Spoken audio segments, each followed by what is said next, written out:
এই যে আমাদের নগরের ব্যাচে চলে এসেছি, দান দিয়েছিল। একদম ভালো আছেন? হ্যাঁ ভালো আছি। আরে আপনার কাছে এসে আমি খুব সৌভাগ্যবান হলাম যে আপনার মতন লোক আমার সঙ্গে আপনাকে দেখা পাবো এসে, এটাই আমার বিশাল ভাগ্য। তো আপনি কেমন আছেন, যে কি ব্যাপারে আপনি দু চারটে কথা বলেন। আলহামদুলিল্লাহ ভালো আছি।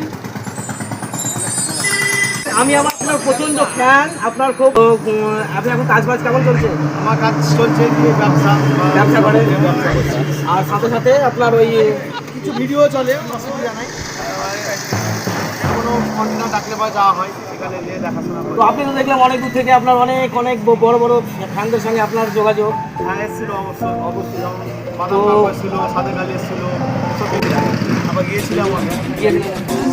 তো আমাদেরকে এই প্রীতম দাস আমার কাছে এসছে, অবশ্যই আপনারা লাইক কমেন্ট শেয়ার করে দেবেন এবং পেজটাকে ফলো করবেন এবং অবশ্যই সবাই পাশে থাকবেন।